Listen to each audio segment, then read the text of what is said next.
Told you guys I had a lot of scooters to do. So here's the next one. It is the Ausom DT1 PRO. Not to be confused with some of the previous scooters I reviewed. The last one I had was the Eohora Tiger King. It was orange and black, totally different scooter. I also reviewed the Ausom Leopard. Again, totally different scooter from the same company though. So the two Ausom scooters have a lot of similarities. The Ausom Leopard was just a single rear motor. This one, the DT1 PRO, is dual motors. Now, when they offered to send me this one, I of course said yes, because I was really impressed with the Leopard model. Let's see if I am equally as impressed with the DT1 PRO. Now, I assumed, because this one was a dual motor scooter and otherwise looked really similar to the Leopard, that they were gonna run basically the same motor controller combination and just double it.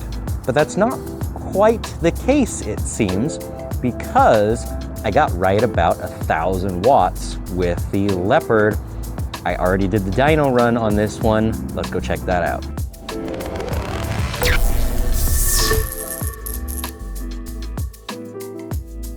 Now, I've already tested the Ausom Leopard. That was 28 pound-feet, 1,050 watts. All right, race. Oh!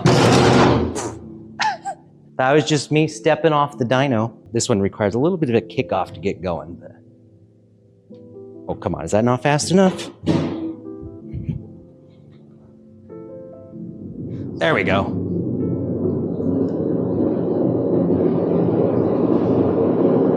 The final numbers are in, and a little better than just one motor, at least a little better than one on the Leopard. The torque was actually right about the same, 28 pound-feet, but I did get a little more power out of it, 1,200 watts. So we're looking at about 2,400 watts total and 56 pound-feet of torque or so. Not bad, because this is advertised as 2,000 watts altogether. 2,400 is good. So there's the numbers, 2,412 watts, 56.36 pound-feet. And on our scooter list here, that is gonna bump down the Richter, the original Ausom, the Leopard that I tested. It's also going to just bump past the E2 tank torque. Still a big jump up between that and the Tiefgalopp T88 Plus, but not a bad power rating at all. Probably one of the better values for price versus power. So rated at 2,000 watts, we actually got 2,400 watts. That is a good margin better than advertised. I'm pretty impressed with that. Charge ports, we actually have 2. Comes with a single charger, but if you want to charge twice as fast, you can buy another one. It's a nice little feature. I'm seeing a lot on scooters. That'd be cool to see that on bikes too. Turn the screen on here. It's first gonna say card. This uses NFC card readers to actually unlock. And here's what we got on the display. Our voltage sitting right at 57 volts right now. We have a park mode, eco, sport, and race. And then of course we have dual motors. Doesn't show anything on the screen, but there is a button right here. And you can see there's a red little ring around it that turns red when you got both motors on. We have a turn signal that shows on the screen as well, which is nice. Turn signals are down low on the sides. They kind of wrap around a little bit, so they should be visible from all the way around, which is nice. If you hold the plus button or the up button, then we've got a little round LED headlight right up here. What looks like it might just be a reflector on the back is a running light and brake light. And it also has a horn button right here. That's more of a very, very soft beep. I wouldn't even call that a horn. It's a beeper. So for suspension, you're seeing that we have this, I don't even remember what to call this right now. I'll put it on screen if I remember. This suspension design, which we're seeing on more and more scooters as opposed to a standard telescopic fork. My experience on this suspension setup has been that it's always been really nice. I'm trying to figure out, there's an interesting coil down there. not a usual shock that we would see. I guess we'll see how that handles. It's got the same thing front and rear. I would say this thing is definitely designed for off-road use, being dual motors. The tires kind of have this medium tread that should do well on-road as well as some light off-road. So I'd say let's go take this thing for a spin. The last thing I guess I got to tell you spec-wise about this would be the speed and battery capacity. The battery on this is a 52 volt, 18 amp hour. That's a pretty good size, so ballpark 1,000 watt hours. I think you could comfortably do 40, 50 miles or so. One thing that's a little different from other scooters I've ridden lately is that they use the trigger throttle instead of a twist or a thumb throttle. Just kind of a personal preference. I'm gonna put it into Eco with a single motor. One thing that's a little different on this scooter versus some of the others is the power delivery is abrupt. You can be smooth with it, but it's totally up to you squeezing that throttle smooth to be smooth. If you squeeze it all at once, this thing does lurch a bit. Some speed bumps here. Fairly firm but smooth suspension. So I'm on eco mode, single motor, and it's gonna pull me up that hill just fine. It was slowing down a little bit, but it could do it even in eco mode, which is pretty good if you ask me. Let's turn it up to sport. Oh yeah, so top speed is advertised as 41 miles an hour. So I would say with 2,400 watts, as long as the gearing is right on this thing, we should be able to do that. Oh man, traffic. Here's the advantage of a scooter. Watch this. Woo! It's like lane splitting. Just gonna zip right to the front of the line.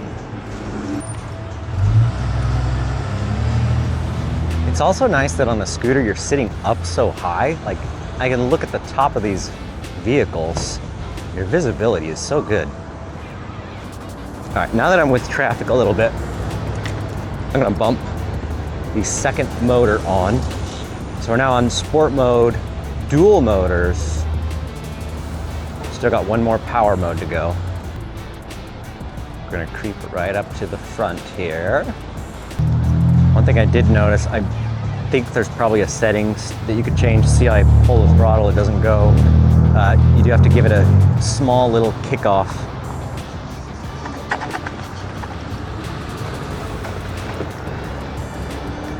All right, we got some power now.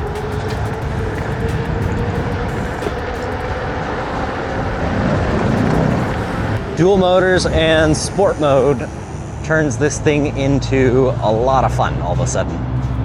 It's enough power that you start spinning the front tire and fighting for traction a little bit. It just put me back into park. I don't want to be in park.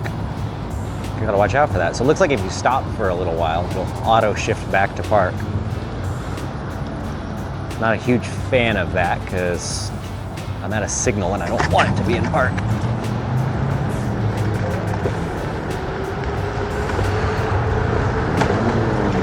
All right, speed limit's 25 right here, and we're already up to 35. So downtown traffic is no problem.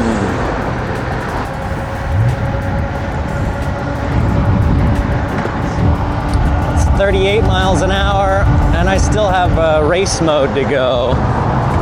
This isn't totally flat right up here, but it should give me a pretty good idea about whether or not this thing can do 41. Based on that, I'm thinking it can. Gotta ease the power on. My battery charge could be a little better.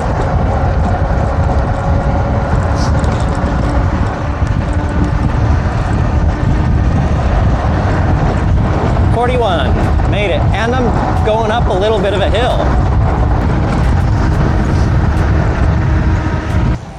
So yes, 41 miles an hour, totally doable. If anything, it will go a hair more according to the speedometer. I don't remember how accurate it was.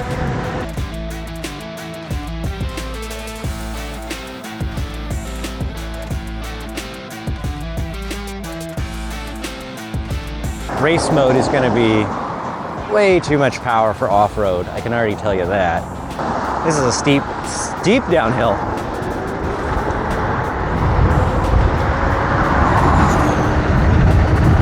How's the high-speed stability?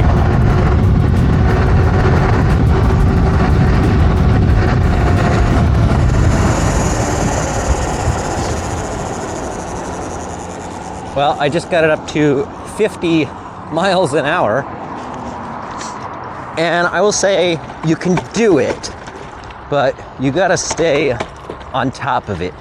Okay, so this off-road is a bit rocky. Now, I was worried that those kind of non-traditional shocks wouldn't handle that well. I'm actually gonna have to turn the power, or you know what, maybe instead of power down, let's switch over to a single motor. Okay, now I need a little more torque than that. Nope, that's not right either. The good thing is about having multiple motors and settings is you can kind of figure out the happy medium. All right, so we're gonna go eco mode. Dual motors just went off the path. So these are 10-inch wheels.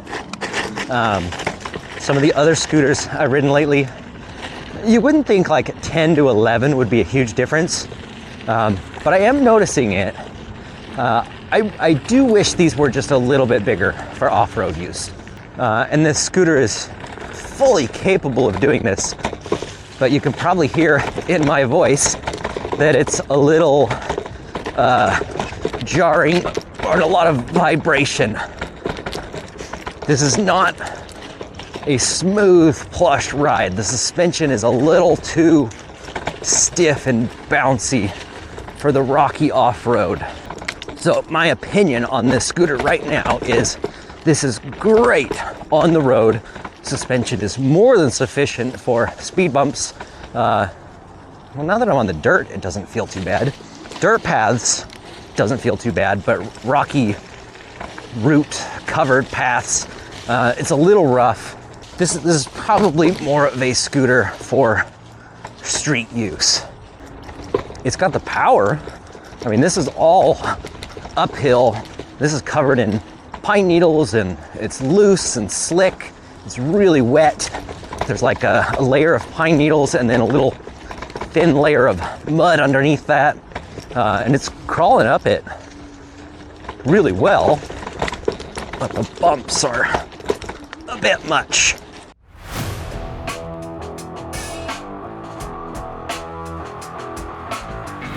It's rigid enough that I think what I'm gonna do is when I get to the top of the trail here, I'm gonna take the road back down. But I started this off-road adventure, and now I gotta finish it.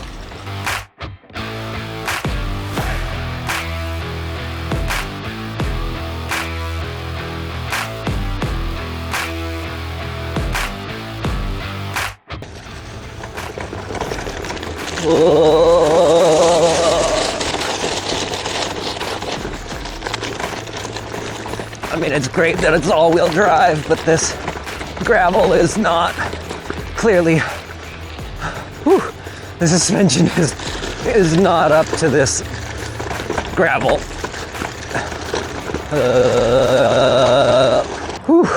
Short break, I gotta double check. $11.99. Look at that, we're getting it muddy, we're getting it dirty. It is not lacking whatsoever in power. It just could use some better suspension absorption. The brakes feel good. It's running hydraulic brakes. They're Zoom brakes, both front and rear. I don't have any complaints about that so far. Usually the scooters have great braking because they're using these direct drive motors. They can enable some regen. Race mode, dual motor, steep road. I want to keep up with the cars here. Ah, that feels so much better on the road. See the little cracks and things in the road are no problem for this. It feels awesome now. Haha, awesome. This is an awesome scooter. It's the Ausom DT1 PRO. Now that I'm on the road, I can use my turn signal.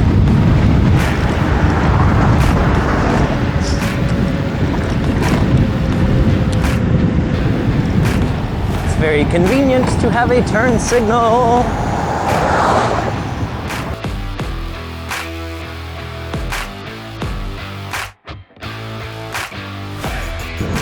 Just like bikes, every scooter has a completely different feel to it. Some are extremely stable, some are a little squirrely. This is one that at low speeds feels crazy maneuverable, but then when you go faster, it starts to feel a little unstable.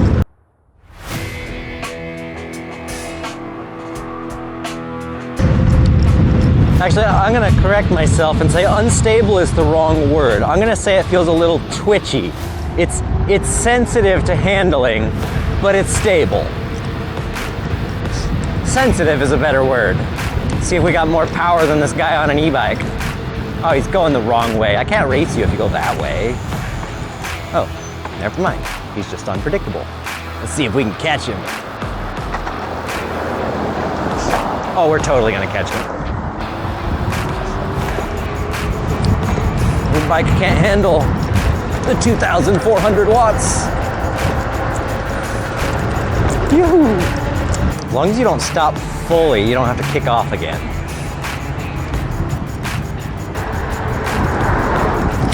Whoa, I took my hand off the handlebars. It's a bad idea on a scooter. Don't do that. Keep both hands on the bars at all times. So deck size, I would say it feels a little cramped, a little short for me, at least for the speeds this thing goes. I would love to be able to space out my feet a little bit more lengthwise. Widthwise, it feels okay, but I only say that because this thing is fast. If it only went like 25 or 30, I probably wouldn't feel that way. Oh, come on. Did that park thing again.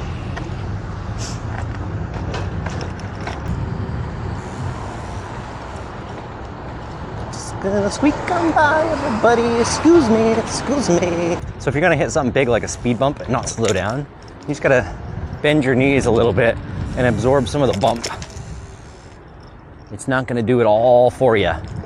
Okay, now that I've gotten it properly muddy and dirty, what do I think about this thing overall? So for $11.99, I think the price is killer for 2,400 watts of power. Hello. You have a bike or no? I do. You got room? Yeah, can I pick it up tomorrow? You'll make room, right? So I do wish the suspension was not quite as stiff. I've done a few of these scooters lately and ridden some of the same type of terrain and trails. But so if I had to rate for some of the dual motor scooters, of the most recent ones, say the Tiger King, that was the last scooter, and then the E2 Tank Torque, that was the scooter before it. The E2 was by far the most plush and softest out of all of them. The suspension was absolutely amazing, but I do feel like if you're a heavier rider, there's a chance you could bottom out on that, or it might be too soft, but for my weight, it was perfect. And then the Tiger King had great suspension.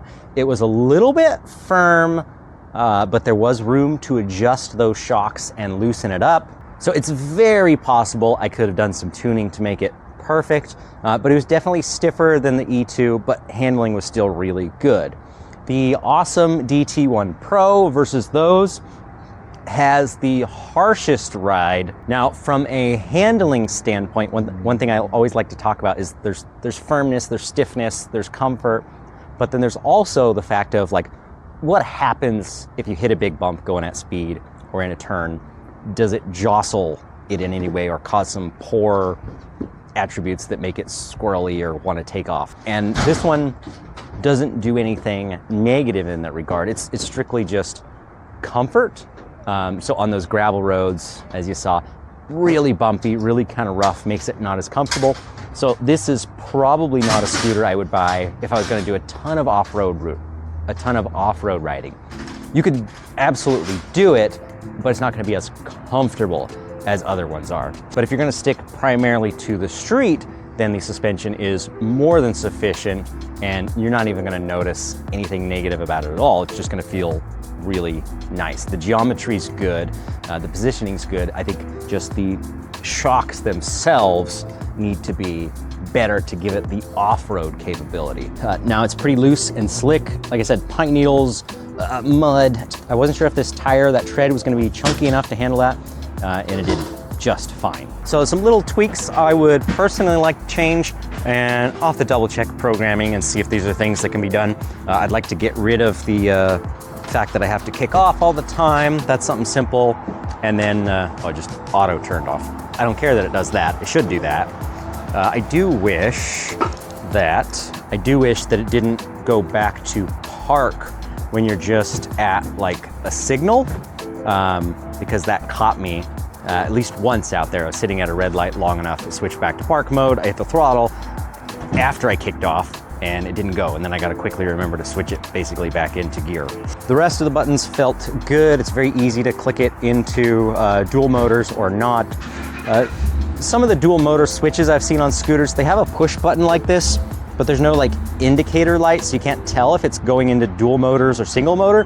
This one has at least that little red light, and it may not look like much, especially if you're like, imagine you're standing up here and looking at it, but it's bright enough that you can see it. So you can tell if you've got two motors on or not. The deck is rubber and it felt plenty grippy. I didn't feel like I was gonna slip at all.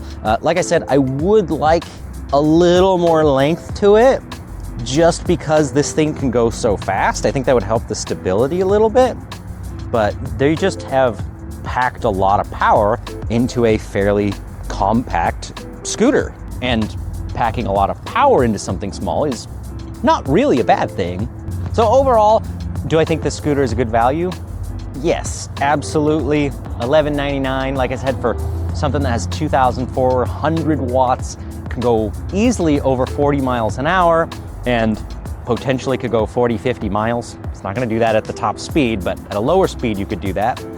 I think that's a really good, affordable mode of transportation. I think you'd have a lot of fun on one of these. I do think the price is right, and it is another awesome scooter from Ausom. That's Ausom, A-U-S-O-M, and again, this model is the DT1 PRO.